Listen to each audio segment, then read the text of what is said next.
ਤੇ 140 ਕਰੋੜ ਦੀ ਆਬਾਦੀ ਵਾਲੇ ਮੁਲਕ ਭਾਰਤ ਦੇ ਵਿੱਚ ਕਹਿੰਦੇ 5% ਵੀ ਲੋਕ ਅਜਿਹੇ ਨੇ ਜਿਹੜੇ ਟੈਕਸ ਭਰ ਸਕਣ, ਭਰ ਪਾਉਣ।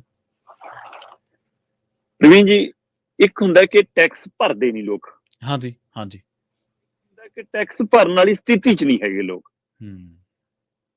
ਇਹ ਅੰਕੜੇ ਉਹ ਦਰਸਾਉਂਦੇ ਨੇ ਜੀ। ਕਿ ਦੁਨੀਆ ਦੇ ਵਿੱਚ ਆਬਾਦੀ ਮਾਮਲੇ 'ਚ ਅਸੀਂ ਨੰਬਰ 1 ਹੋਈਏ। ਸਭ ਤੋਂ ਵੱਧ ਜਨਸੰਖਿਆ ਸਾਡੀ ਆ, 140 ਕਰੋੜ ਸਾਡੀ ਆਬਾਦੀ ਆ।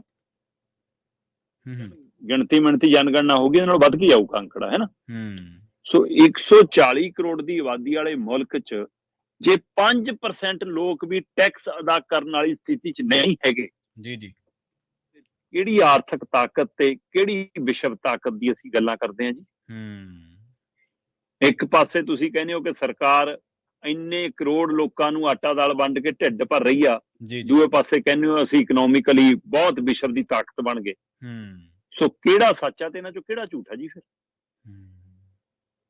ਜੇ ਲੋਕਾਂ ਦੇ ਬੋਝੇ 'ਚ ਦਾਣੇ ਹੋਣ, ਲੋਕਾਂ ਦੇ ਖਿੱਸੇ 'ਚ ਪੈਸੇ ਹੋਣ, ਹੈ ਨਾ, ਜੇਕਰ ਉਹਨਾਂ ਦੇ ਭੜੋਲੇ ਭਰੇ ਹੋਣ, ਸਰਕਾਰ ਨੂੰ ਵੀ 4 ਦਾਣੇ ਦੇਣ, ਟੈਕਸ ਅਦਾ ਕਰਨ। ਜੀ ਜੀ, ਇਹਦਾ ਮਤਲਬ ਭਾਰਤ ਦੀ ਸਥਿਤੀ ਹੈ 140 ਕਰੋੜ ਆਬਾਦੀ ਹੈ ਜੀ ਸਾਡੀ ਜੀ, 4.8% ਲੋਕ ਨੇ ਕੁੱਲ ਆਬਾਦੀ ਦੇ, ਠੀਕ ਹੈ, ਟੈਕਸ ਅਦਾ ਕਰਨ ਵਾਲੇ ਦਾਇਰੇ 'ਚ ਆਉਂਦੇ ਨੇ।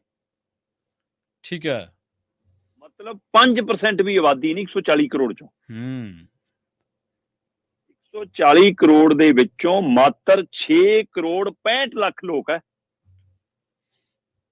140 ਕਰੋੜ ਚੋਂ 6 ਕਰੋੜ 65 ਲੱਖ ਸਿਰਫ ਜੀ, 134 ਕਰੋੜ ਦੇ ਕਰੀਬ, 133 ਕਰੋੜ ਦੇ ਕਰੀਬ ਲੋਕ ਟੈਕਸ ਵਾਲੇ ਦਾਇਰੇ 'ਚ ਨਹੀਂ ਆਉਂਦੇ।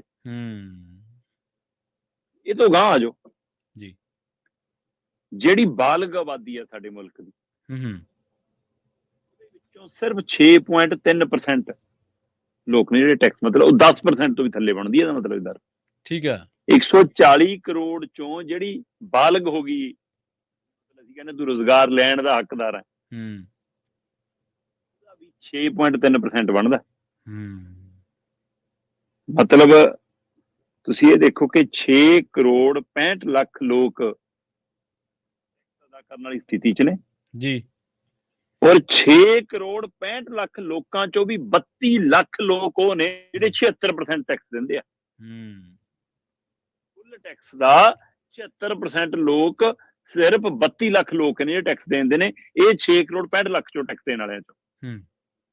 ਬਾਕੀ ਜਿਹੜੇ ਟੈਕਸ ਦਿੰਦੇ ਨੇ ਉਹਨਾਂ ਦੀ ਵੀ ਹਾਲਤ ਇਹੀ ਹੈ ਕਿ ਕਈਆਂ ਨੇ ਤਾਂ ਸਿਰਫ ਲੋਨ ਲੈਣ ਦੇ ਚੱਕਰ 'ਚ ਹੁੰਦਾ ਕਿ ਯਾਰ ਮਾੜਾ ਮੋਟਾ ਜਿੰਨਾ ਟੈਕਸ ਬਣਦਾ ਜ਼ਰੂਰ ਭਰਾ ਲਓ ਸਾਥੋਂ।